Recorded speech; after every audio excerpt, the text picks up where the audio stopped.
Today's show is pre-recorded. Y'all know what time it is. Y'all don't know, y'all better ask somebody. Hat on, suit on, looking like a dapper dog, giving them all dressed like $1,000,000, diamond things in his cuffs. Y'all tell me who could it be but Steve Harvey? Oh yeah, out there listening to me. Put your hands together for Steve Harvey. Put your hands together.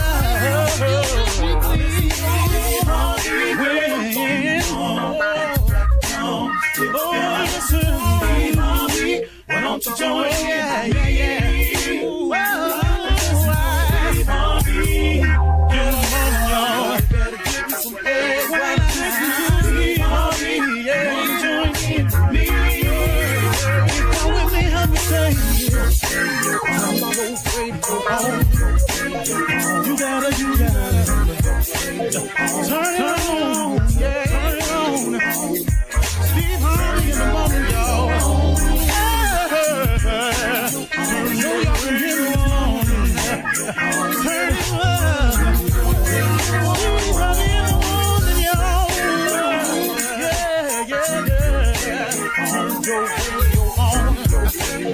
You gotta turn your radio on.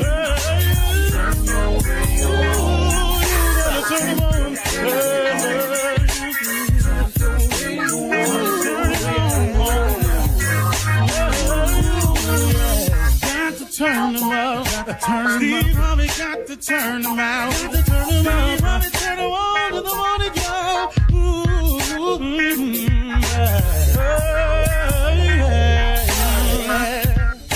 Come on, Steve. Come on, do your thing, Big Daddy. I sure will. Good morning, everybody. Y'all listening to The Voice. Come on, dig me now. One and only Steve Harvey got a radio show. Here we go today. I think I have something for a lot of people today. At least I hope I do. And this is about on your journey. And this is about something that happens to us all. I mean, what happens to all of us from time to time when we get discouraged? What happens to all of us when we feel like quitting? What happens to all of us when we have that turn back moment? What happens to all of us when it don't seem like it's going to pan out? Because I want you to understand something, that every single living soul has those thoughts about something at some point in their life. I mean, look, I've oftentimes been discouraged about things not happening as fast as I'd like them, or things don't pan out the way I would like for them to have panned out. I mean, there's so many ways to get discouraged. But what my encouragement to you is, when discouragement comes, is understand this. It is a part of the growth process. It is a test. It is a test of your faith. How bad you want it. Do you really believe? That's all faith is simply, and I've said this how many times, faith is the belief in things that you cannot see. So when discouragement comes, setbacks comes, it is a test of your faith. At least it's been that way for me. Now, other people can explain it another way. I'm not other people. I can only give it to you the way it's come to me and throughout my life. And man, oh man, oh man, discouragement sometimes is tough to deal with. Because it seems at times when you are discouraged that it's so absolute that this means the end.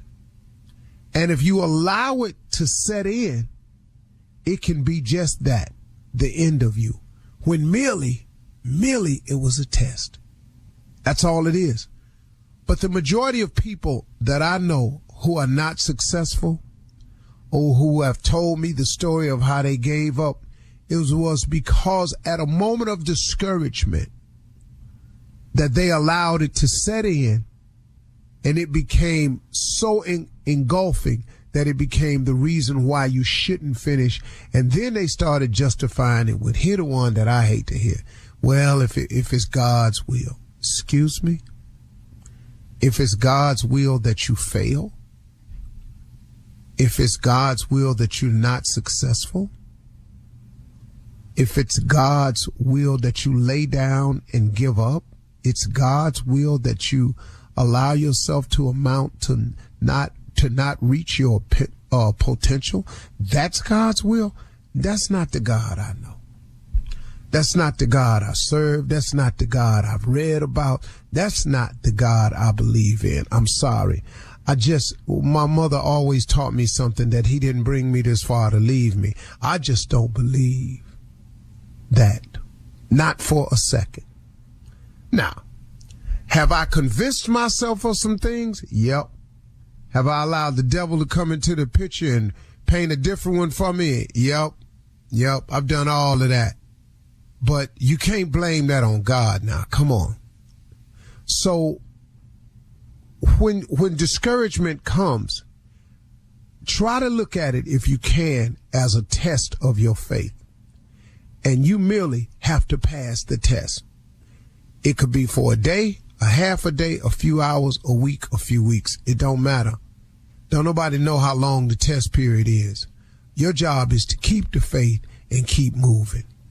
Keep the faith and keep moving. Keep working. Keep believing. Keep hope alive. That's your job.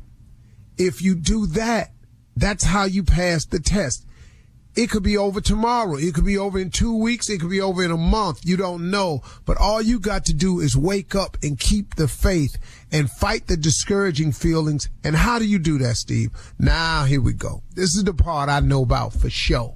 Because how many times I've had to fight off discouragement in order to get to where God wanted me to be. What do you do when you become discouraged? Well, I think of the outcome. When I get discouraged about a task, I think about the outcome. Man, what would it be like if I were to complete the task? What would it be like, man? What would the outcome be for me if I hung on in there? If I didn't give up? If I imagine if I don't quit, I imagine if I don't give up, what would it be like? Man, suppose everything I'm hoping for comes true. But if I don't quit and give up, that might just be the case. I start talking to myself like that. I think of what the upside is. What's the upside to staying with it? You see, all this is the same thing. I'm just giving you different ways to look at it. I'm saying the exact same thing over and over, but I'm just trying to find the switch that connects in your mind where you can say, okay, man, I'm going to hang in there. Because if you think of the outcome and the outcome is appealing to you, if you imagine what it would be like if you don't give up or you don't quit, if you think only of what the upside is to staying with it, and then I go, where can this lead to? If I stay with it, man, and the outcome comes true, where else could that lead me to? Because, I mean, there's always more to it. So where else could this lead me to? What are the possibilities, man? What are the limitless possibilities? What could God possibly have in store for me if I just hang in there? If I pass this test of faith? If I just pass this test? Now, it ain't going to be the only one, but you got to get past this one, though. Then you're going to hit a smooth plane. Then it's going to be another one. It's going to be another one. Life ain't nothing but a series of tests, man. Man, when you're thinking about giving up, when you're discouraged, think of the outcome. Imagine what it would be like if you don't quit, if you don't give up. What's the upside to staying with it? Where can this all lead to? What can this get you to? If you do this and you get to where you think you want to be, oh my God, what's after that? What are the limitless and endless possibilities of holding on to your faith? What could really be out there for me, man, if I just pass this test? You got to talk yourself into hanging in there. You're listening to the Steve Harvey Morning Show. Ladies and gentlemen, it's time again. It's time to give gratitude and thanks to the Creator for just another great opportunity, man. So grateful that I got the chance to get up this morning. So grateful that I got the chance to go to work. So grateful that I got the chance to make new decisions. Thank you for just giving me the power of choice and then helping me by trusting in you to make better choices. I don't always get it right. Lord knows I don't. But when I do, it's usually because I've listened to him. Okay? Welcome to the Steve Harvey Morning Show. Shirley Strawberry, Carla Farrell, Mississippi Monica Jr., and the legend that is Nephew Tommy. Junior? Yes, sir. Hey, man. Let me ask you something, because you said you'd be grateful. Could you imagine some of the decisions you made? You think the Lord was really disappointed in you? Boy. I can't believe Harvey. When he looked up, he went, what? Hey, man. Wait a minute, man. What? I know good and well he done. Because I done went to him in prayer after I made the decision. Yeah. He said, when you gonna learn? You ever thought about just coming to me first? Oh, man. You ain't want to do that? Yeah. I've been there, man. What did the Lord say, Steve? What? Wait a minute, man. You did what? Steve, I thought I told you. I told you. Vengeance is mine. Didn't I tell you that? Yeah. You went down there and did what? Oh, now you in court. Yeah. Why? Yeah. Now you want me to touch the jury's heart and get into the mind and spirit of the judge. Right. You're sitting up in here because I told you not to go down there. Yeah. Boy, you so dumb. Oh, Lord have mercy. Boy, wait a minute, man. Wait a minute, excuse me. Wait a minute. Lord, Father God. Huh? Wait a minute. This the same day? Same day. What? Excuse me? The same day. Another Wait one? a minute. With who? I thought you ain't even like her. What is you talking? Y'all did what? Boy. Boy. Yeah, man. So, yeah, Junior, I've disappointed him so many times. I know he just looked upside my head and went, whoo. Oh, man. Thank you for his grace and mercy, though. That's all. Yeah. And his favor. Well, all of that. And praise him like it's already done. Yes. It's done. He go. You gonna mess around and be a movie one day, boy. You keep on. Oh, man. All right. Great question. Great answer, too, Steve. God. Coming up at 32 minutes after the hour. It is Monday, so you know what that means. Church Complaints with Reverend Motown and Deacon Def Jam right after this. You're listening to the Steve Harvey Morning Show. It is time now for Church Complaints with Reverend Motown and Deacon Def Jam. We go in the most prosquivious way. We ponticize and frioche our way through a gravitatious lifestyle of iniquity and depravity. That boy's a genius. We are here in divine order of ecclesiastics. Say it again. Of ecclesiastics. And we come here to do the remedy. You better do That boy brilliant. Wordplay right there. Put it together, ain't he, Pastor? You word Brilliant. We gonna do it now with church complaints. Yeah. Come on, Deacon. All right, Pastor. Brother Darren Hayes has been getting mad and trying to hurt himself. Now, the doctor prescribed him an NFL football helmet for 3 months. The chin strap has a lock on it, and he can't take it off. This is so he can't hurt himself. He's asking for you to talk to the doctor because the helmet is a Cowboys helmet, and people keep throwing stuff at him. So he's asking if you would talk to the doctor about this situation. I believe that the mission and the prayer has been answered. The mission and the prayer was for him not to hurt himself. No, that's right. That's right. You can't hurt yourself if you got that helmet on.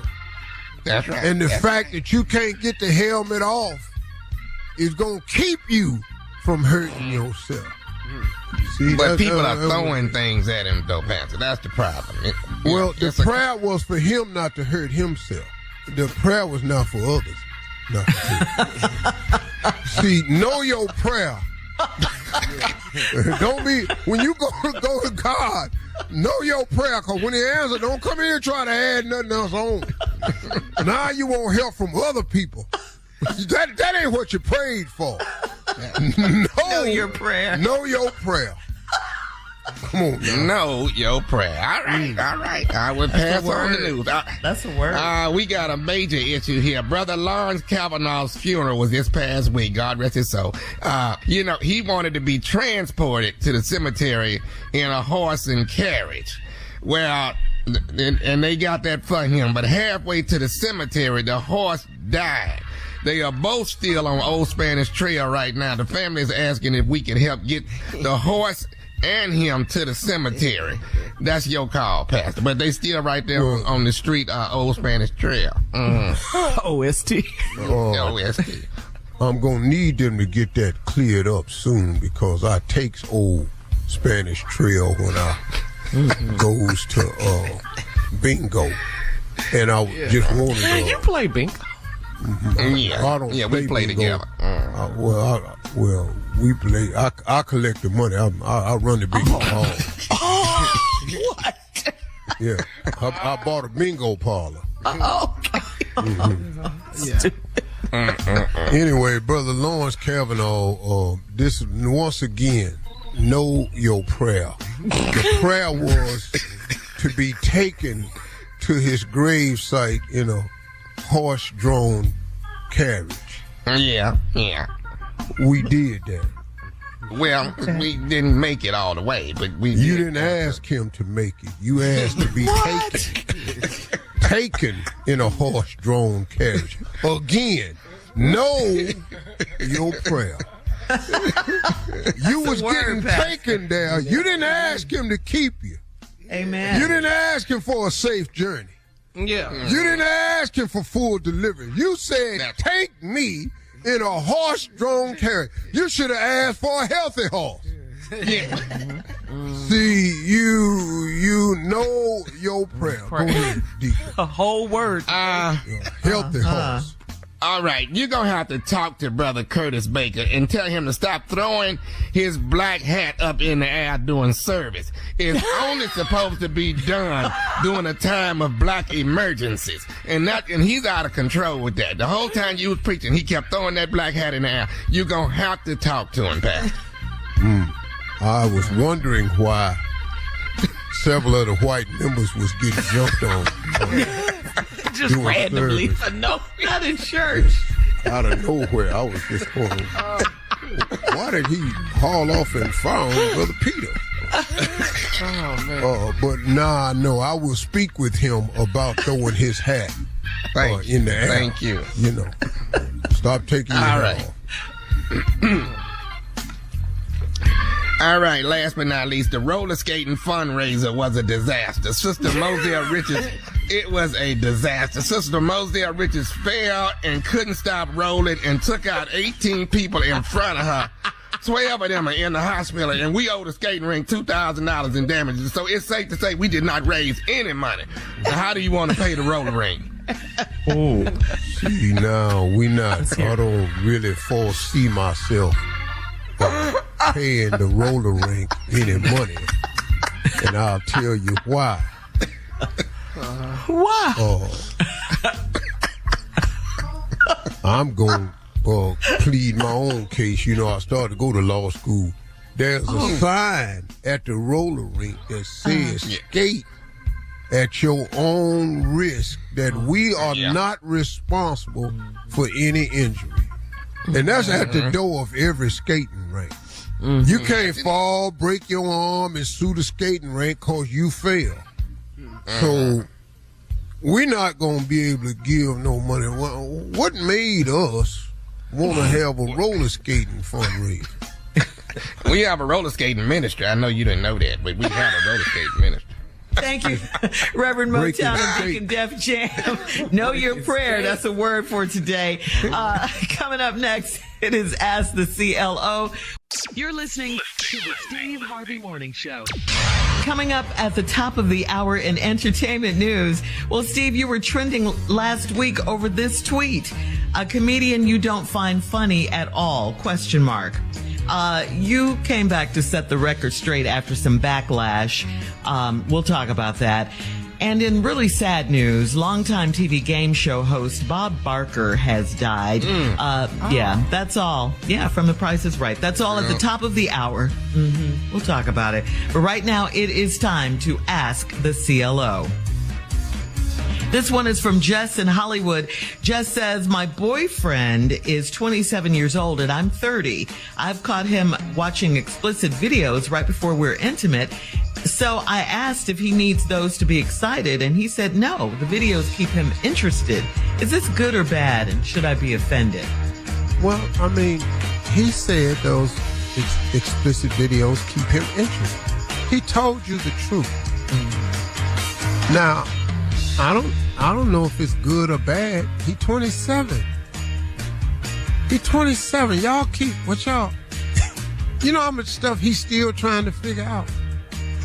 Now he trying to figure out if he need this. He don't even know he watching it to get ready. He done told you some little baby ass answer. It keeps me interested. What? What do you mean interested? So, you know, I don't know what to tell you, lady. You're 30, you're dating a 27-year-old dude. He trying to figure some stuff out. I don't know what he wants. Because it's a very vague statement. It keeps me interested in the video, in pleasure, I guess it do. He should have just said, this is what I like to look at. That'd be more direct. All right. And his timeline is full of that. Yeah.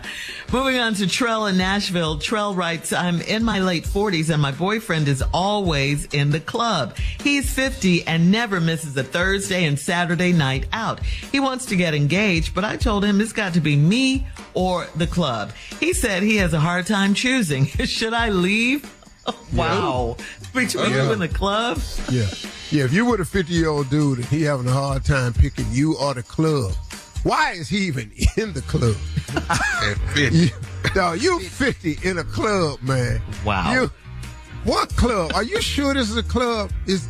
Are you confusing tavern with club? Speakeasy with club? Not the speakeasy. Juke joint with club. After hour spot. Percy's. I don't. Yeah. Whatever He down there. Yeah, if he's 50, you going the wrong way, lady. Thursday and Saturday. Thursday, ladies' night. So should she leave? Saturday is that night. You ain't got nothing. Okay. He have a hard time choosing you or the club. If a man can't put you in front of a club, why do you want him? At 50. At 50. Do you know how much stuff you behind? We're just talking about the club. You need to ask him, do he prefer you or football? You need to ask him, do he prefer you or his car? Because I'm got to tell you something. You in line behind a lot of stuff, lady. If the club is more important and he can't decide, you better not ask him about another girl. All right, moving on to Drea in East Orange. Drea writes, my husband and I owned a barber/beauty salon, and we have one stylist that never pays her booth rent on time. I know she has the money, but she offered to braid my hair instead. I said, okay. How do I convince my husband this is a great offer? What? You mixing it up like that? That's so stupid. She braided her hair instead of paying her booth rent. I mean, that's an exchange, money for service, service for money. But she never pays her booth. Ever. That ain't a On good time. business move. On time. Yeah. She says on time? Or, She never pays it on time. She pays it just not on time. Oh, she be late all the time. But she got the money. Yeah, she has the money. Oh, She paid. It's just late. She got it. She gonna get your hair braided though. That's what you gonna do. But you might not have to convince your husband that it's a good idea. I don't know. I don't know what's happening. Do you care? Keep rocking your hair You being don't sound braided. like you care because you're bald. I don't really. Whew. You can't do nothing for me with this hair except give me my money. Yeah. Well, she didn't have to pay for getting her hair done. All right. Last one, Steve. This is from Sean in Lilburn. Sean writes, I had sex with a coworker 2 months ago, and he got fired last week. My boss went through his laptop, and I think she found our emails detailing our having sex at work. Would it be better to ask her if everything is okay or see if she comes to me? Shut your mouth. Shut your mouth. You don't even know what she's talking about. You ain't She seen ain't said nothing to you. Right. See, the that problem alone. you don't know is the reason he got fired because him and her might have had something. See, what you need to do is shut your mouth. Here, okay, because let me show you how this conversation goes. Hi, Miss Perkins, is everything okay? Should it be? That's Miss Perkins. The boss. Shirley, go ahead and ask me some questions. You trying to feel round. I'm the boss. You the employee. You the road to left. Go ahead. So, have you checked your email lately? Check Miss it Perkins? every day. I need to be looking for something. Well, no. I was just, making sure you're on top of things. So you like to make sure somebody on top of things, huh? Well, no, Miss Perkins, that's not what I'm saying. I just want to make sure, Well, that's what one of the emails said I read. I read the email said something about you was on top of the copy at work. No, ma'am. I would never do okay. anything like that. Yeah, and about Sean, who got fired last week. I was just wondering, have you heard anything? Do you know if he has a new job or anything? What, you ain't Perkins? called him? Oh, no, ma'am. I was just curious because I like to know, what's going on in the office. Oh, so you bet like you doing do. things around the office. Well, it's kind of my job, to make sure everyone's okay and that they, check their emails and Well, things like Sean that, was fine for about 6 months. Oh, and It why do you seemed to think? me like you would know that. Whoa, I know you're not finna ask me why was he fine. Well, Because I thought he was fine too. But I guess I wasn't the only one. Perkins. And her Well, thank you, Miss Perkins. Yes, thank Now, you. you ain't Just got to thank me. I was just, Watch checking your in. email, sweetie. And you do the same. Thank you, Miss Perkins. Coming up at the top of the hour, we'll have some entertainment news for you right after this. You're listening to the Steve Harvey Morning Show. One of the most iconic television game show hosts, Bob Barker of The Price is Right game show, died at the age of 99 God, years old. no. Yeah, over the weekend. Not game show host. Yeah. Oh, Lord. Steve. Yeah. Look at It's too close for comfort. Okay. Yeah. Alex Trebek, Bob Barker. Lord, stop the rain. Are you quite done? Mr. Barker reportedly died peacefully at his Hollywood Hills home in L.A. During his career, he won 18 Daytime Emmy Awards and was inducted into the TV Hall of Fame back in 2004. Bad boy. Legend. True legend. Yeah, he 99 hosted though, a full Yeah, he had a great life. Ain't nobody mad at 99. No, you can't be. Yeah. He hosted it for 35 years. The Price is Right. 35 years. He only missed one taping of 4 episodes a day. And of course, yeah, we send our condolences to his family. For sure. For sure. Now, moving on to you, Steve. Okay. Another game show. What you got? What exactly happened with your Twitter account? What is going on here? In this tweet that has since been deleted, your social media administrator posted a comedian you don't find funny at all, ? And after that post, you got tons of negative comments flooding in. You didn't notice a tweet until a couple of days later. But Somebody worked for me, called me and said, do you know you trending?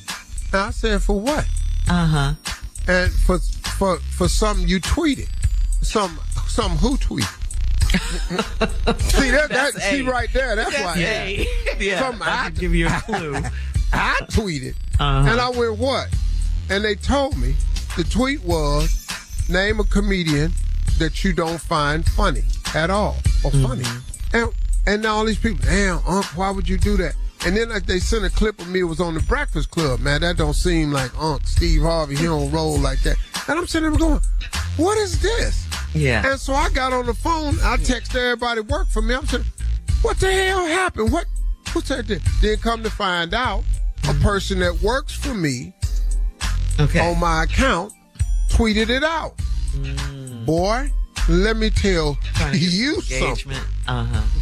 So their response was, I'm so sorry. I was trying to get some engagement.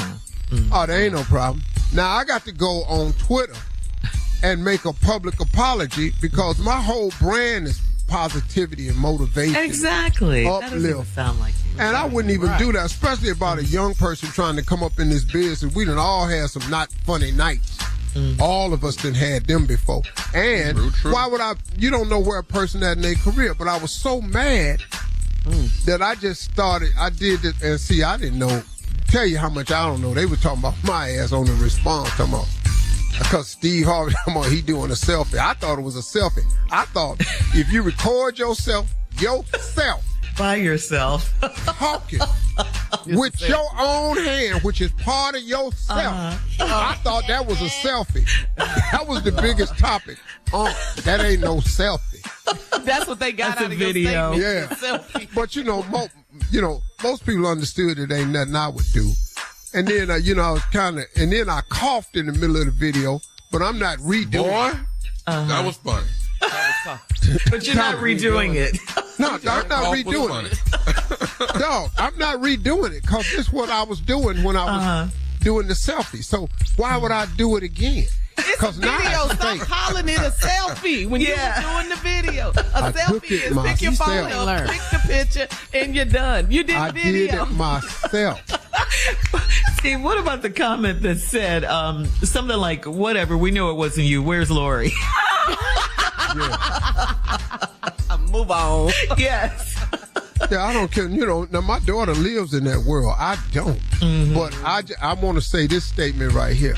Okay. I responded to that because I thought it was offensive to someone and it came from my account. So I have to take responsibility if it comes from my account, even though I didn't do it. Right. Now, as far as responding to anything else, y'all wasting y'all time talking about me because I don't respond to gossip and rumor. I don't do that. Y'all do whatever you want to do. But here's what I think happened. Okay. Because I trended, see, I think I learned a little bit about social media, too, that I didn't know. Because I trended with that response going on. It's on TMZ and the Shade Room and all like this. Yeah. People go, oh, he getting clicks. I'm going to say this about him, and he going to respond to that, and my story going to blow up. So here all these people and got together and came up with some gossip and some rumor. But I got news for you, wasting your time. Because Steve Harvey responded to a damn thing, not gossip and rumor. Yeah. I don't do that. I don't do that. Because you are not my world. Mm-hmm. You are not my God. Mm-hmm. You don't create my life. You don't direct it or nothing. And I will not allow you in it and give you the power to do that. So you can make up all the rumor and gossip you want about me. I'm not responding to none of that. I responded to something that came from my account because it actually came from my account and it was a statement that looked like I had. Right. And people who know you know that was not the case. But as far as gossip and rumor, y'all can gossip and rumor and lie about me and my girl all you want. I ain't no responding to that. I'm good, man. We gotta go. Coming up at 20 minutes after the hour, a Fox News contributor compared Trump's mugshot to MLK's mugshot and referred to it as, quote, an image of defiance. We'll get into that right after this. You're listening to the Steve Harvey Morning Show. Well, you really can't make this stuff up, guys. Fox News contributor Will Cain said on Friday that Trump's mugshot from Fulton County Jail in Atlanta can be compared to Dr. Martin Luther King's mugshot in Fulton County Jail back in 1960. Will Cain went so far as to say Trump and MLK share, quote, an image of defiance. Take a listen. These mugshots, which include people like MLK, these project a different image. Not sad and pathetic, but an image of defiance. And I think that what you're seeing right there is defiance. And that's the exact message that Trump wants to convey, because this is defiance in his estimation and his supporters and for much of America against a broken system. You know what, man? What's sad about these people is it becomes a broken system when it turns on them or when it don't go their way. It's the wonderful, best country, best judicial system in the world, as long as it's black people up there and other people up there. But the moment it's you up there, it's a broken system. It's nothing broken about it. This is y'all's system. Y'all made this system. Y'all came up with this. You and your damn forefathers. Y'all created this whole system. It's that same, It's, you know, no. There ain't no forefathers, forefathers. And then I'm gonna tell you something. See, y'all sit up in here and y'all run this system down our throat. But then when it's time to swallow the same system, now it's a broken system. No, it's a broken system because you all are cowards and liars and have allowed this one individual to tell you that the system is broken. Now you want to say that the election process is broken. Why? Because this one guy lied and told y'all to say that. Do you know what I actually did last night? Watch the debate. They did a rerun of the Republican debate. And so I actually watched it. I was stunned. Mike Pence was the only one who stood up there and said anything against Donald Trump. Or Rominsky, whatever his name is. What's his name? I think it's Vivek something. Vivek something. He's He's such not gonna a get the twerp. nomination. It doesn't. Oh no, he is Donald Trump with tan skin that's brown instead of orange. He said the moment he's elected president, he will pardon Donald Trump. And everybody else up here should do the same thing. I was going, man, are y'all that sick? Y'all, listen to me. The Republican Party is broken. The Republican Party is so broken and fractured that they'll do anything to maintain power. And I'm telling y'all, man, they know this guy ain't the one, but they just scared of it. It's a party of cowards. All right. This is going to be another ugly election, man. We got to get ready to vote. Yes, we do. Yes, we do. Coming up at 34 minutes after the hour, she is here, Sister Odell, right after this. You're listening to the Steve Harvey Morning Show. All right, ladies and gentlemen, as promised, she is here, the one and only Sister Odell. Hold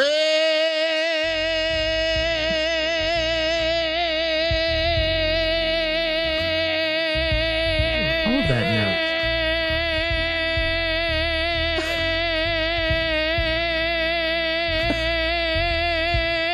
Hold it.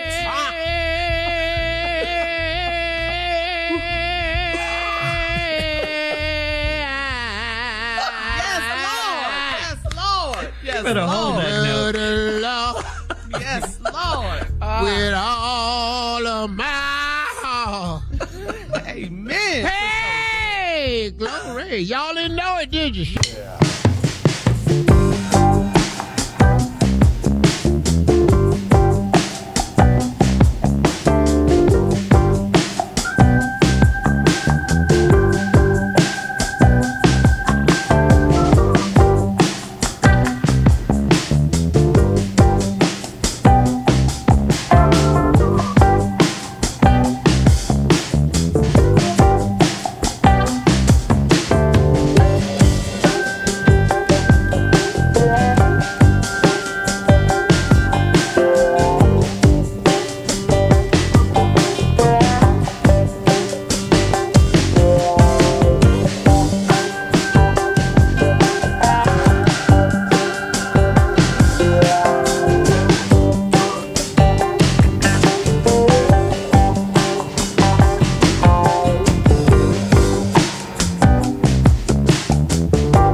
Coming up next with the nephew right after this.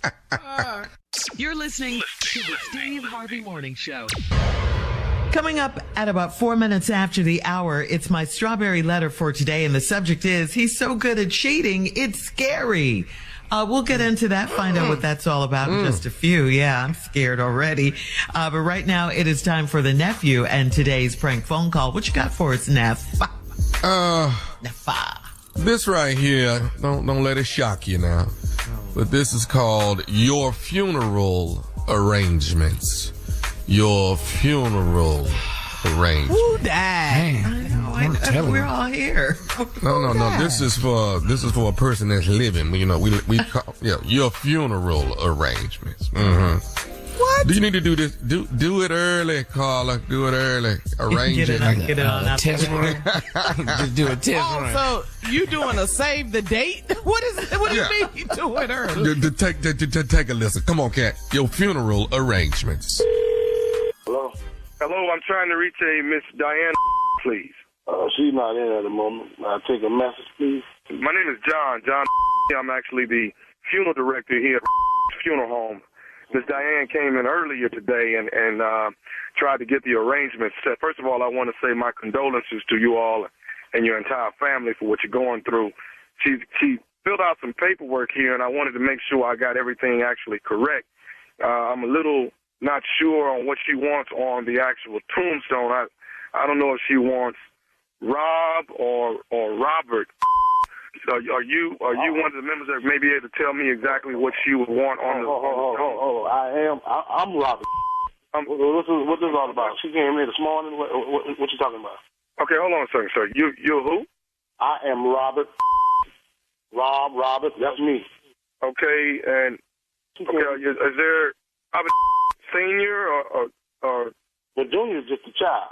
I'm Robert Senior. That's who I am. Junior is a child.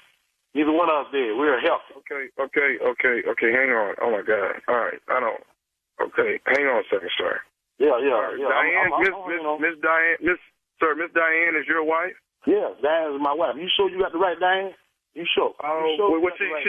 She came in this morning, maybe 5'5", salt and pepper hair, shoulder length, maybe a medium brown complexion. Mm-hmm. What kind of car was she driving? Did you see the car? You can see the car or something? It seemed like it was some type of was it a Camry, I think? Yeah, that's her. And what happened? Tell me what happened this morning. She came in and said what to you? She came in and Mr. Why don't I call back when Miss Diane is there and we can? Don't call back. You know, tell me now, right now. I need to know what the is going on. My wife want to tell me she want to have a funeral for me, and you want to call me, let her know. Tell me now. Sir, all I know is Miss Diane came in. The paperwork was a little. I was just coming reevaluating on what was written here. It wasn't right. I mean, she came in. She picked out the casket. She did everything that she was supposed to. Casket, bro. This right here, bro. I don't understand. I don't really understand what's going on, but I'm gonna find out later on. I'm gonna find out. Sir, I don't understand. I've never been in a situation like this. Okay, so you about to get in a situation. Maybe I need to call back when Miss Diane gets there. Man, okay. I said I need to talk to you now. She get here at 6 o'clock. Don't worry about that. Where you at? Anyway, what's your name again? Where you at? I'm John, sir. I'm the funeral home director. I'm sorry.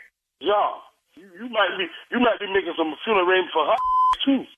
I might need to switch things and put her name on there. Okay, sir. But guess what?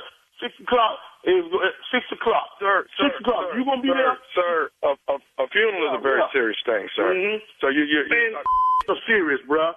Look, my wife is coming. She trying to bury me. I'm Rob. What name you got on the paper? Rob. Right. It's Rob or Robert, whichever one. I mean, I don't know. We ain't even been beefing. You know what I'm saying?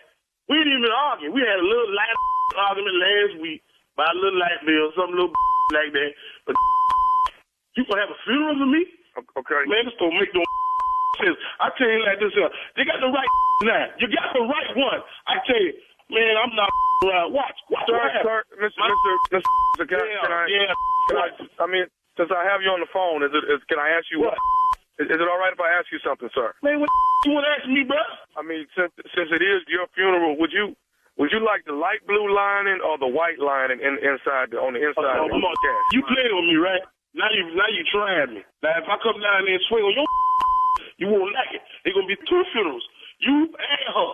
Keep on now. You gonna pick your own lining. Oh. Man, I'm out here busting my like a 12-hour shift. All I said, cut a little bit of lights off around here. It's gonna keep the bill out. But you wanna say her around here. Hello, sir. But these lights on. Now a funeral? Come on, man.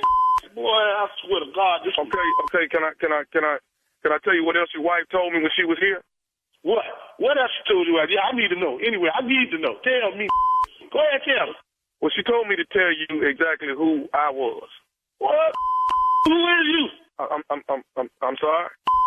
Who are you, sir? Who's the funeral director? I'm not. Yeah, okay. I'm not John from the funeral home. You better tell me you nobody else. Not no none of. You talking about the funeral? Who this is? This right here is Nephew Tommy from the Steve Harvey Morning Show. Your wife Diane got me to prank phone call you. Hello, Mr.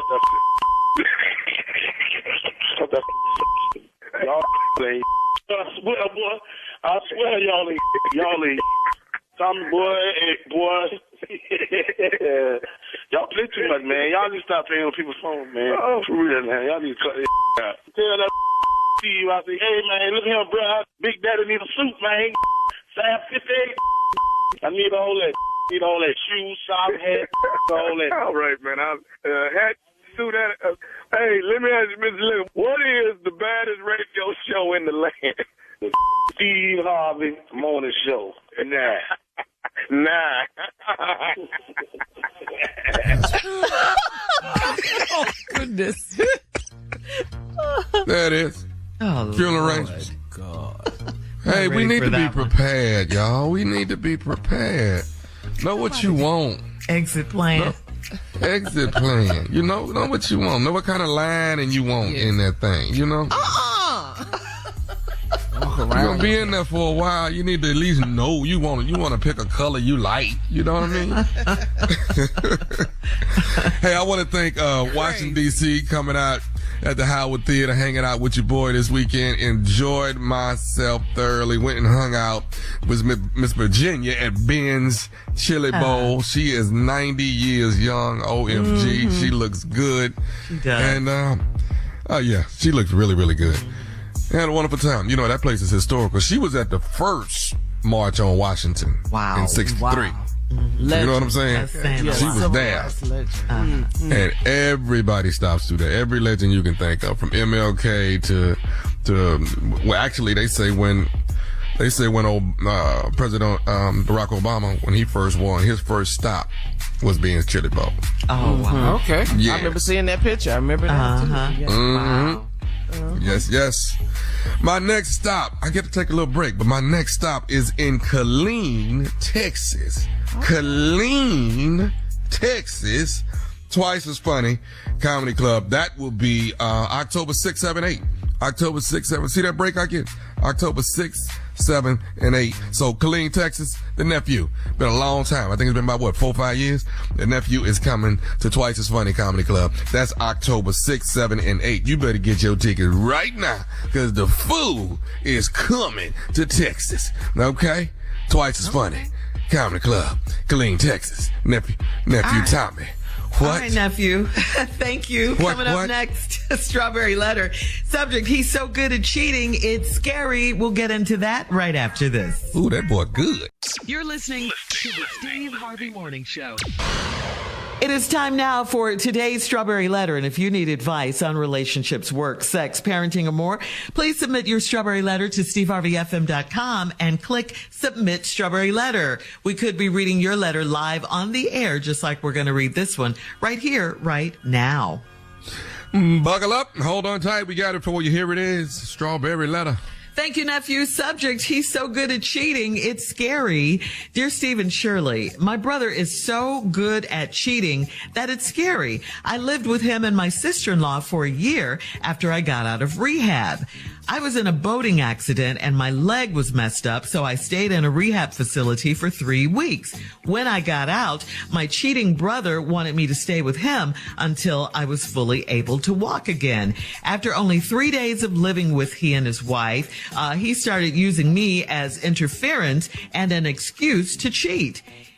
His side chick came to the house during the day, and they would have sex in the formal living room. If he ever got caught, the side chick was supposed to be my physical therapist, and she even wore scrubs when she came to our house. I found it hard to look at my sweet sister-in-law and know that she's being cheated on by a man that had no respect for her nice living room furniture.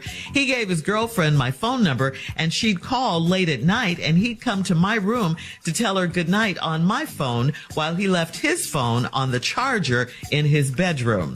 His girlfriend could cook her behind off, so she would drop off food for him, and he'd tell his wife that my friend dropped it off. My sister-in-law never became suspicious, and I wanted to drop hints to her so badly, but I had to be loyal to my brother. Now I'm in my own apartment, and I met a new guy. Whenever his phone rings and he ignores it, I get very paranoid. I'm dealing with baggage that never happened to me directly, but I was caught in the crossfires. I lash out at this new guy, and he hasn't done anything. My brother said I cannot blame this on him. Should I trust my guy or keep an eye on him? All right. Well, in any situation, it's always good to keep your eyes open and pay attention to the red flags, okay? But in your case, your man hasn't really given you a reason to accuse him of anything. His not answering his phone could be something, and it could not be. So only time will tell that. Now, what your brother did, of course, was completely wrong, completely out of line. And not to mention really stupid for bringing the woman to his home. It was very disrespectful, all of that. We know that. Yes, he should have he was using you, I should say, and your being there. And the fact that he knew that you wouldn't snitch on him because he's your brother to do his dirt. He used you to cover up his blatant cheating. Although if his wife caught him having sex in the living room, I don't know how he could say that was therapy. That was your physical therapy. Anyway, you saw what you saw, and you cannot unsee it at this point. The main thing is please don't get involved. Please don't do that, because their marriage truly is none of your business. I mean, you saw it, but what can you do? So yeah, watch your new guy, but don't compare him to your cheating low-down brother. Don't do that. If you want to know, just ask him about his unanswered phone calls and see how he reacts. Steve? Wow. I've never seen a letter come in like this, where the subject matter for 99% of the letter, the subject matter was about someone else, and then 0.91% is just you want to know if your new dude is cool or not. I'll be damned. This is a perfect case of worrying about something that, first of all, you have no control over. Worrying about something that has yet happened. And worrying about something that ain't your business. And now you done took on somebody's woes, concerns, and problems, and you done took them all and packed them on your back. And now you got all the same woes, troubles, and problems, because in your mind, this is what you've come up with. This letter is nothing ridiculous. You talking about now your brother's so good at cheating is scary. This is really not a good cheater. I'm going to tell you something, man. This dude is this is damn near stupid. This is good cheaters, at least, man, damn, you want to reduce your chances. Don't want to involve anyone else. You want to reduce your chances and limit your exposure. Anything that exposes you, man, that's stupidity. And this dude is disloyal, dishonest. He's so good at cheating that it's scary. I lived with him and my sister-in-law for a year after I got out of rehab. I was in a boating accident and my legs was messed up, so I stayed in rehab. Yeah, okay, that's what you said. All right. So you hurt your leg in a boating accident. How many black people hurt their legs in boating accidents? A few. But you just coming out of rehab, okay. You want it to be a boating accident? Fine with me. Why can't it be a boating accident? I know what rehab she was in. I know the rehab. That's what you got to tell people when they ask you, I'm in rehab. What hell? Oh, boating accident. Push your ass on the boat and hurt your damn leg. So they can't check it. On the water, yeah. Who, you don't even know what to call for the boating rehab. See that? See, boating rehab, that's a specialty. Boating rehab. Boating rehab. So good and hell well, you know I know what's going on. Anyway, when I got out, my cheating brother wanted me to stay with him till I was fully able to walk again. 3 days of living with, after only 3 days of living with he and his wife, he started using me as interference and an excuse to cheat. His side chick came to the house during the day, and they would have sex in the formal living room. What? When we come back, ladies and gentlemen, the stupidity has began. All right, Steve, we will have part 2 of your response coming up at 23 minutes after the hour. Today's Strawberry Letter subject, he's so good at cheating, it's scary. We'll get back into it right after this. You're listening to the Steve Harvey Morning Show. All right, come on, Steve. Let's recap today's Strawberry Letter. He's so good at cheating, it's scary. Ooh. So this woman got this brother that cheats, and he's so good at it, it's scary. She went to stay with him after she got out of rehab from a boating accident. She hurt her legs on some water. All right. Okay. She hurt her You're legs not buying it. on some water. Oh, you was in rehab. But that's the best damn rehab excuse I've ever heard. I was in a boating accident and hurt your leg on the water. You hurt your leg on some water. It's possible. What? Okay. We all know what the rehab was. You're in here just drinking or something. You drinking, you know, cocaine. Help her. Cocaine. You know. Anyway, she got out and her brother asked her to stay with him till she got back on her feet. But he used her as interference because he was using her as excuses while he cheated on his wife. His side chick came to the house during the day and they would have sex in the formal living room. Damn, man, we can't go shut a door or nothing. We're just out here in front of the flat screen. We just... But in the formal living room, though, this is where we got to... Oh, we're on the velvet couch. What is we? We're in the formal living room, the one with the buttons in it. What's happening here? Furniture. If he ever got caught, the side chick was supposed to be my physical therapist, and she even wore scrubs when she came to our house. This a low-down heifer right here. Yeah. This chick, the side chick, she low down. She is low down. Her self-esteem is so low. Not only are you the side chick, you gonna come to my house and then you gonna be in disguise and you gonna be posed as a physical therapist for my sister who just got out of rehab from a boating accident. She hurt her leg on the water. Now you dressing up in scrubs to come over here. Man, this is a low down chick right here. And this dude is dumb. Here's the exposure. You know about it. You at your own house. Neighbors know about it. And now you done brought this girl to your house posing as a physical therapist, and she's not one. And now she know about it. Your exposure is incredible, man. I found it hard to look at my sweet sister-in-law and know that she was being cheated on by a man that had no respect for her nice living room furniture. Wait a minute, hold on. Had no respect for her nice living room furniture? He didn't have no respect for her. He didn't have no respect for the marriage. He didn't have no respect for their home. Damn the nice living room furniture. He had no respect for her as a person, for their home. This dude right here, the side chick is low down and he low down. He gave his girlfriend my phone number and she called late at night and he come to my room to tell her good night on my phone. Man, this dude right here, boy, he got everybody involved in this. This is not going to last. Because ain't no foundation for this right here. His wife ain't did nothing to him. He just doing what he want to do, and he think he's slick. This ain't gonna last, man. It can't. The exposure is too high. He's not a good cheater. He's stupid.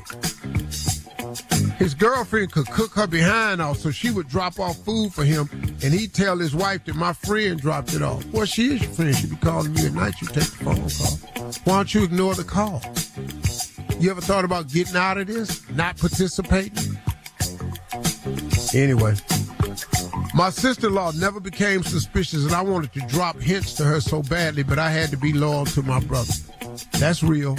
You got to be loyal to the brother, but you got to distance yourself from this right here. Now I'm in my own apartment, and I met a new guy. Whenever his phone rings and he ignores it, I get very paranoid. I'm dealing with baggage that never happened to me directly, but I was caught in the crossfires. I lash out at this new guy, and he hasn't even done anything. My brother said I could not blame this on him. Of course your brother saying you can't blame it on him, because your brother ain't wrong. He ain't wrong for the side chick. He ain't wrong for bringing her into his home. He ain't wrong for having sex with her in the living room. He ain't wrong for making her dress up in a scrub disguise. He ain't wrong for giving her your phone number. He ain't wrong for coming to your room at night to say goodnight. Are you kidding me? And you expect him to own up to something? Are you serious, lady? And then all of that to get to this right here. And oh, by the way, I done told you done bought some baggage from a relationship that wasn't even yours. Most women that have baggage from a previous relationship or something that happened to him. That's more understandable than this. You bringing baggage from some hearsay and something you saw. Lady, you and your brother, I don't know how y'all be thinking on who y'all mom and daddy was, but y'all missed a lot of lessons on how it's supposed to go. Should I trust my new guy or keep an eye on him? Keep an eye on him. Every time you stay with somebody, you got to keep an eye on somebody. Damn, now you in your house keeping an eye on somebody. What the hell?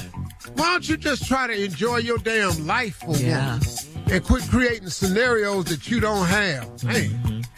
All right, Steve, thank you. Please leave your comments on today's letter. Your brother's stupid. On Instagram at Steve Harvey FM, and check out the Strawberry Letter podcast on the free iHeartRadio app, where free never sounded so good. Coming up next, it is Junior and Sports Talk right after this. You're listening to the Steve Harvey Morning Show. It is time now for Junior and Sports Talk. What you got, Junior? All right, Shirley, it's week 3 of preseason. We almost there. This is cut week, actually. They're going to be starting cutting the players now. We got to get down to 53-man rosters. And so, they had a lot of starters play this weekend. Have y'all been asking the NFL, could Texans have 75? we need some more players. I'm telling you. We're going to see what happens. But the Steelers over the Falcons 24-0. The Colts over the Eagles 27-13. The Lions outdo the Panthers 26-17. The Patriots and the Titans, man. The Titans, I think they're going to be a pretty good team, huh? The Titans. Preseason. It's still, I know it's preseason, but I like the Titans. 23. Hey, man, did y'all win? Over the Patriots. Did y'all win? That's all you really want to know. That's all you really want to know. I'll tell you a lot of stuff. No, I'll tell you who didn't win. The Browns didn't win either. So thank you. Who didn't win, Junior? Yeah, the Browns. They lost. Browns didn't win? How bad they lose? Let me ask you a question. It was just 1 point. Okay. 33-20. 32. And who was we playing, Junior? Y'all playing the Chiefs. Oh, okay. No, it's preseason. It's preseason. Yeah, I know. It's preseason. Yeah. I know. No, y'all ain't won a game in preseason? No, not one. Not a one. No. Well, we got the Packers over the Seahawks 19-15. Oh man, the Jets over the Giants 32-24. Aaron Rodgers made his debut. Pretty good, 5-7. He had a touchdown pass, so it looks good for them. The Commanders over the Bengals 21-19. We had the Bucks over the Ravens 26-20, and you had the Jaguars over the Dolphins 31-18, and you had the Cowboys. What? The Cowboys over the Raiders 31-16. I don't want to get in your sports, but you do know the Cowboys traded for Trey Lance. Yes. Yeah. Yes. Yeah. So they got Trey Lance, the quarterback. Yeah, and you know what, is that a sign that they might have to use Trey Lance if Dak Prescott don't get it together? Because I mean, they got to do something, Yeah. Yeah, but like if Prescott got hurt, well, who would they use? Right. I think it was a great deal for them. Yeah. I actually think the Cowboys is going to have a decent year. What? Yeah, I hope so. I hope so for that. And I really don't give a damn. Yeah, about the Cowboy. I just want to say that. I think they might have a decent year, though. I like the players. I like Prescott, Dak. I'm pulling for them this year now because they be dogging it. They do, man. But I'm sure pulling for Deshaun Watson, though. I sure hope. Yeah, you know what?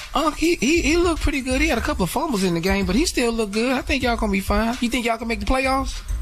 Y'all get him a couple massages. He'll be all right. Okay. All right. Yeah. Thank you, Junior. Coming up at the top of the hour, a wife wants to know what's going on down at her husband's job. We'll get into that right after this. Uh-oh. You're listening to the Steve Harvey Morning Show. All right, so Steve, this is from Alicia in Trenton, who says, I've been with my husband for 21 years total. He's not a super stylish dresser, so we might get him a new suit every 3 years, depending on if he's gained or lost weight. Yesterday, he got home from work and told me that his coworker said he looks better in navy, black, and dark colored suits. I want to know what coworker told him that. I bet it was a woman, and I want to know why she's worried about what color my husband looks best in. He's getting near his midlife crisis age, so how can I tell if he's cheating? Should I visit him at work? What the hell did that got to do with cheating? A coworker said he looked better in dark suits. What coworker said that? You know good and hell well it was a woman. Mm-hmm. I ain't never told a dude, man, you know, you look better in dark suits. Wow, at all. Ever. Never. I see you more in a cream. I do. I see you. No, I ain't done that. And you could, because you're in fashion, but you don't. Yeah. And your husband is not cheating. You go down there on the job. Who in here? Hey, who in here like dark colors? Fired. Yeah. Hello, I know you heifers hear me. Who in here like dark? Lady, what you getting ready to do? He ain't having no midlife crisis.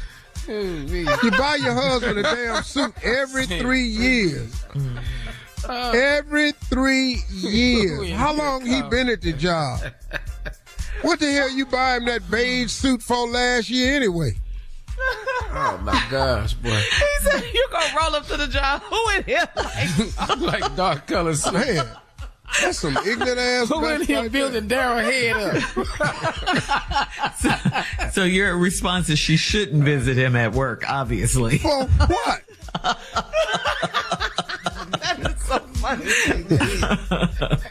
All right, we have time for another one, Steve. This is from Taylor in Hampton.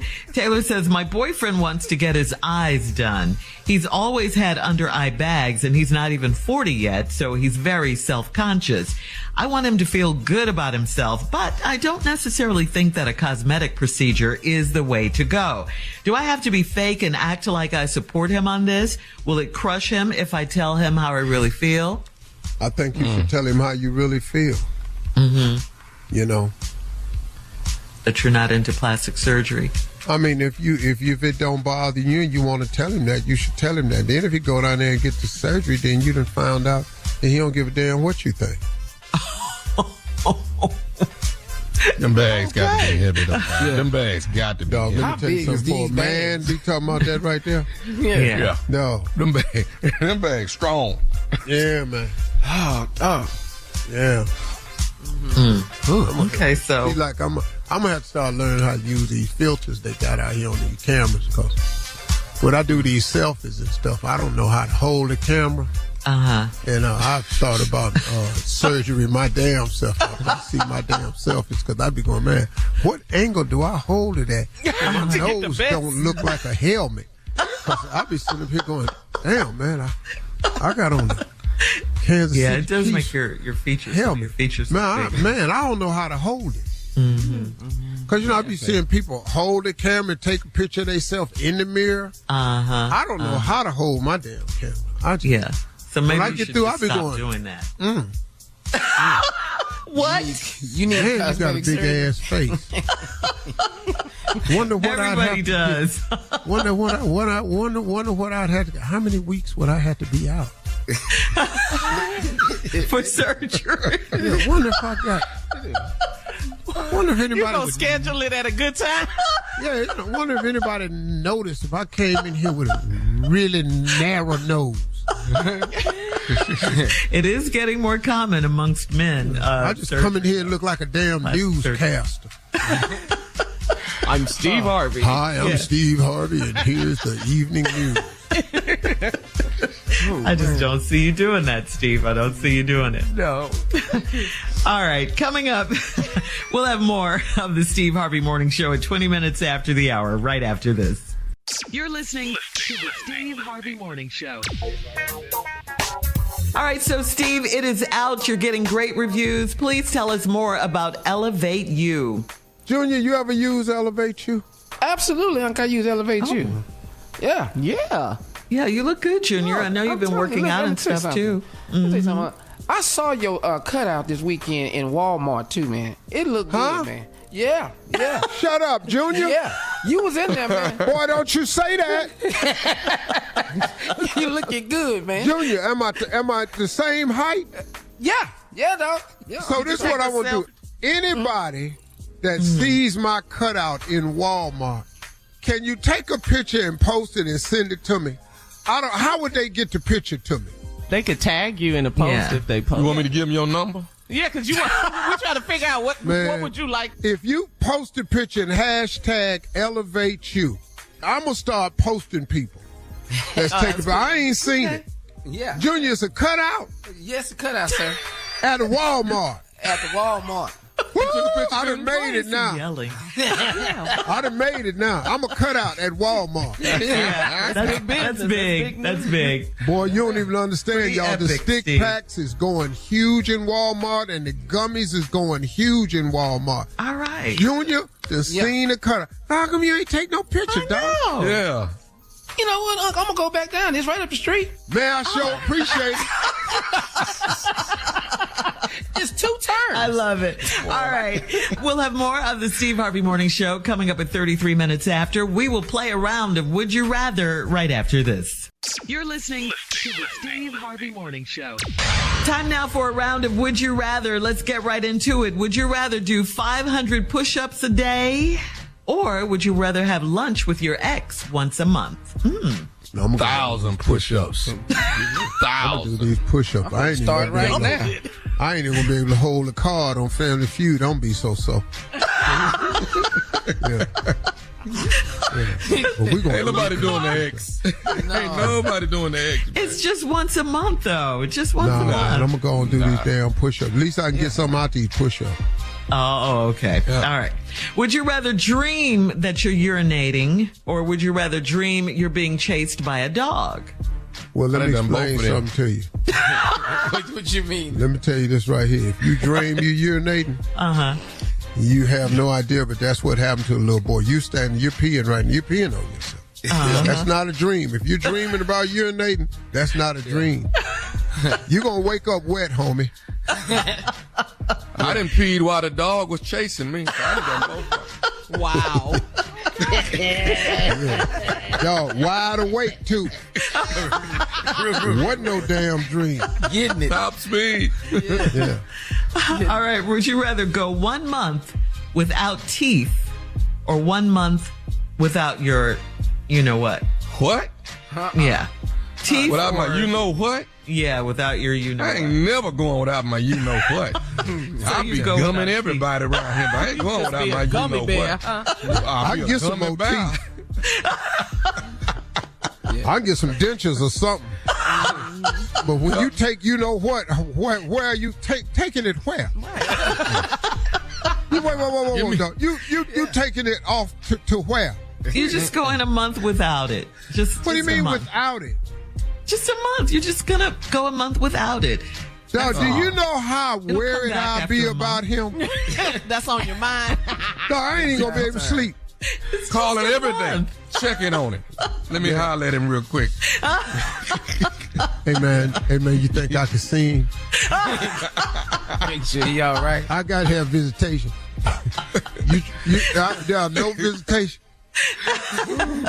I'm talking about through a thick piece of glass. Without means without. No, hell no. No right, damn straws. teeth. So you'll go without teeth for a month. Okay. See, I know if they take the teeth, I know I got a chance of getting something back. If they take it, when you give it back, then what? It's not the same. Hell no. Come back. No. Me and him gonna do what we do till we get our teeth back. We're gonna do what we do. Yeah. All right, last one. Would you guys rather tell the truth for a whole week, or would you rather sleep in a coffin for a full week? Which one? Close that door on that coffin and go on by my business. I'm gonna go and catch me a nice little nap in that car. Coming up next, last break of the day, and we'll close out the show with the one and only Steve Harvey right after this. You're listening to the Steve Harvey Morning Show. All right, guys, here we are, our last break of the day on this Monday. And before we get out of here and get to your closing, Steve, we do want to send our condolences out to the families of those murdered people in Jacksonville, Florida. This was just horrible. It was a racially motivated shooting in Florida over the weekend and by a 20-year-old something man who yelled out the N-word several times and eventually shot himself. But definitely our condolences go out to those families. That's horrible. Targeted just awful. African Americans and killed them. Yeah. This world. It's terrible. Full of hate and evil. And nothing, again, will be done about the guns and all of this. You know? Never. No. Yeah. No. It's the norm. That's the bad part. Which is sad. Which is so sad. Steve, you can take it away. Hey, my closing remarks today. First of all, it's going to be very, very encouraging. I try to use my platform to motivate people. I've also learned in my life that most of the times I just use my own personal experiences, as I have through most of my life and stories. I used to oftentimes wonder why God was letting me go through some of the things I went through. And after going through so many things, I came to the conclusion that, there's an upside to it. As tough as it may have been to overcome or get through it, there was an upside to all of it. I now had a story to tell. I now had a testimony. And like we always say, and old people say, you can't have a testimony without a test. I have been tested. I am always being tested. Most of it is a test of my faith. What do I believe in the most? And let me offer this to all of you out there who have haters. Let me say this to you. Do you believe in most in the haters and what they say? Or do you believe most in what God says? You have a choice to make in this, you know. You can go with what the haters say and react to that, or you can go with what God say and react to that. All of us have to take heed to this. I have to sometimes take heed to my own messages. You know, listen to me. One of the things that I've often said was, stay on the wall. Which means if you're in a climb to somewhere and you're climbing up the wall of success, and your wall can be whatever. It can be the corporate ladder. It can be the position down at the plant. It can be a business. It can be your education. It could be your goals for your family. Whatever wall it is you're climbing and you're trying to go higher up it, stay on the wall. Now, when the haters are below and are throwing rocks at you, it is in your best interest to stay on the wall. What happens is, if you allow haters to throw up at you on the wall and you climb down off the wall to address them, you've done a few things now. Number one, you stopped your ascent, which is the whole goal in life, is to go higher. You've now stopped. You've done another thing. You've regressed. You've actually gone backwards. Here's another thing you've done. You've gotten down on their level. And once you get down on the level hate, you open up yourself to more hate. Because now those rocks and arrows that they were throwing up the wall at you that had no sting, you are now eye level and this stuff is hitting you in your teeth. Stay on the wall. Do not give them. And here's the other thing about haters. And you've got to understand this. I or you, this is for all of us who have haters. You have never had a hater that's doing better than you. I know I ain't ever had a hater that was doing better than me. Everybody I know that's doing better than me is cheering for me. Come on, Steve, you can do it. Hang in there, man. Hey, man, you good? I love you, dog. Keep your head up. That's what people do who are in the upward mobility business. They do upward mobility things. People who are in the hate business, and here's the thing that I feel sorry for haters, bloggers and stuff like that, because you know what happens to them? They're in the hate business. I don't know if they've noticed, man, if they've taken a look around. But if you stay in the hate business, hate gonna come your way. I very rarely use the word karma because I don't know exactly how that works, but people call it karma. I never use that word. Because I don't do that, that what goes around comes around thing. I don't worry about that. But I do know this. There's consequences. Every action has an equal and opposite reaction. So now, if you're in the hate business of destroying a person's life, you don't think that somebody gonna take aim at you? You don't think if you perpetuate hate, that hate is gonna come back to you? Have you seen people, the way their lives turn out, who have been in the hate business for a while? You don't see the results of what their life end up looking like? Man, y'all listen to me. Stay on the wall. What I will not do, and what my son has reminded me of this weekend, I will never respond to rumor and gossip. I wish I would climb down off the wall with my family to address rumor and gossip. Man, please. Because when you get through throwing them rocks up at me, I want to know something. Because of the grace of God and his goodness and favor in my life, I'm way up on the wall. And I'm not coming down. I thank God for that. And for all of you out there with haters, stay on the wall. And you'll never have a hater that's doing better than you. Ain't God good? Yeah, he is. Yeah, he is. Have a good one. Talk to God today. Love to hear from you.